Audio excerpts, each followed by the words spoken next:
హిందూ ధర్మం నిజంగా ఏమిటి?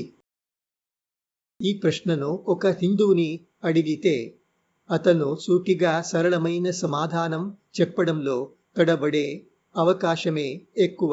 హిందూ ధర్మం గురించి గంటల తరబడి మాట్లాడగలడు, కానీ దాన్ని స్పష్టంగా ఖచ్చితంగా నిర్వచించలేడు. చాలామంది సంస్కృతి ఆచారాలు, అనేక దేవతలు మరియు వారి పూజ, పురాణ కథలు మొదలైన వాటి గురించి మాట్లాడుతారు. కొందరు తామే పూర్తిగా అర్థం చేసుకొని ఉన్నత తత్వశాస్త్రపు పదజాలంతో మిమ్మల్ని గందరగోళానికి గురిచేస్తారు. ఇంకొందరు ఎప్పుడూ ఇతరులను సరిచేయడం తమ బాధ్యత అని భావిస్తారు. అందుకే హిందూ ధర్మం ఏమీ కాదో చెబుతారు. సరైన ధార్మిక శిక్షణ, ఉపనిషత్తుల తత్వశాస్త్ర పరిచయం, మూలాలకు తిరిగి వెళ్ళడం ద్వారా దాన్ని ఎలా సరిచేయవచ్చో వివరిస్తారు. దాని అర్థం స్పష్టంగా లేకపోయినా భారతదేశంలో ధర్మం, మీరు ఇష్టపడితే దాన్ని హిందూ ధర్మం అని పిలవచ్చు, ఏదో సిద్ధాంతపు కఠినమైన చట్రంలో బంధించబడినది కాదు. మెటాఫిజిక్స్ లేదా గూఢార్థాల అన్వేషణ కూడా కాదు. అది లోతుగా వేరూరిన విలువల్లో ఉంటుంది. భారతీయ సందర్భంలో రిలిజం అనే పదం సరైనది కాదు. దాన్ని ధర్మం అంటాం. ఇందుకు 2 సులభమైన ఉదాహరణలు ఇస్తాను. భారతీయ దర్శకుడు జి.వి. అయ్యర్ శంకరాచార్యులపై తీసిన సంస్కృత సినిమాలో ఒక సంఘటన చాలా బాగా చూపబడింది. చిత్రణ ప్రకారం ఒకసారి ఒక దొంగ కొబ్బరికాయలు దొంగిలించడానికి చెట్టెక్కాడు. ఆ చెట్టు దక్షిణ భారతదేశంలోని ఒక ఆచారపరుడు నంబూదరి బ్రాహ్మణుడిది. బ్రాహ్మణుడికి విషయం తెలిసింది. అతను అక్కడికి వచ్చి చెట్టు మీదున్న దొంగను చూశాడు. దొంగ ఇంకా పైకి ఉండగానే తన అంగవస్త్రాన్ని చెట్టుపై కట్టేశాడు. ఇప్పుడు దొంగ తప్పించుకోలేడు. జాతి నియమాల వల్ల బ్రాహ్మణుడి అంగవస్త్రాన్ని దాటలేడు. అంత ఎత్తు నుంచి దూకలేడు కూడా. కాబట్టి అతను చెట్టుపైనే అసహాయంగా ఉండిపోయాడు. బ్రాహ్మణుడు ఇంటికి వెళ్ళి భోజనం నిండిన తట్టెతో పాటు కొన్ని కొబ్బరికాయలు తీసుకొచ్చి చెట్టు కింద ఉంచాడు. తరువాత అంగవస్త్రాన్ని విప్పి దొంగను దిగమన్నాడు. దొంగ దిగిన తరువాత అతనికి భోజనం, కొబ్బరికాయలు ఇచ్చి మళ్ళీ దొంగతనం చేయవద్దని ఉపదేశించాడు.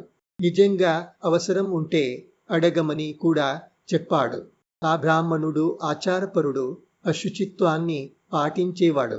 అయినా దొంగను దొంగగా మార్చిన అతని అవసరంపై కనికరం చూపడాన్ని అది ఆపలేదు. అతని ఉద్దేశం శిక్షించడం కాదు, తన విధంగా సరిచేయడమే.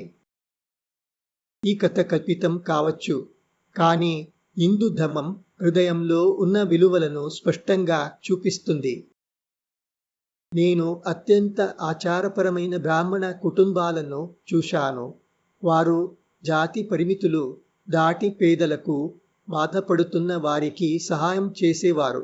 అలాంటి ఒక కుటుంబంలో కరువు సమయంలో ఉచిత అన్నదాన శిబిరం నిర్వహించి పేదలకు భోజనం పెట్టడం నేను చూశాను. ఇతర సమయంలో వారు కఠినంగా జాతి భేదాన్ని పాటించేవారు. కానీ మానవత్వం ముందు అన్ని అడ్డంకులు తొలగిపోతాయి. ఈ ధర్మాన్ని ఉల్లంఘించే కపట ధార్మికులు కూడా చాలా మంది ఉన్నారు. అది వేరే విషయం. నిజమైన హిందూ ధర్మం ఇక్కడే ఉంది. అది ఉన్నత తత్వశాస్త్రంలో కాదు, మెటాఫిజిక్స్లో కాదు, గూఢార్థాల అన్వేషణలో కాదు. లోతుగా నాటుకున్న విలువల్లో ఉంది. ఎక్కువ మంది భారతీయులు అదృష్టవశాత్తు జన్మతోనే దాన్ని పొందుతారు. ఆధునిక అల్లకల్లోలం వారిని ఈ మూల విలువల నుంచి దూరం చేసింది. ఇటీవలి వరకు, ఇంకా ఈరోజు కూడా అది చాలా వరకు వారిలో ఉంది అని నేను నమ్ముతున్నాను. అదే నిశ్శబ్దంగా హిందుత్వాన్ని నిర్వచిస్తుంది. ఇది పాఠశాలల్లో బోధించి పెంపొందించాల్సింది. తత్వశాస్త్ర బోధన, అధికారిక ధార్మిక శిక్షణ ఇవి మనిషిని పండితుడిగా, కొంత అహంకారిగా చేయవచ్చు, కానీ అత్యంత ముఖ్యమైనదైన విలువలను నాటలేవు. భారతదేశానికి ధార్మిక శిక్షణ అత్యవసరం అన్నది నిజం కాదు.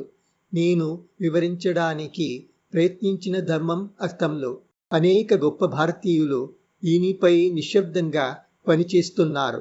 వారు పెద్దగా కనిపించరు, ప్రచారం కోరరు, నిశ్శబ్దంగా తమ పని చేస్తూనే ఉంటారు. అందుకే భారతదేశంలో ధర్మం ఇంకా జీవిస్తుంది. ఎప్పుడూ తక్కువ ప్రాచుర్యంతో ఉండే అలాంటి వారి వల్ల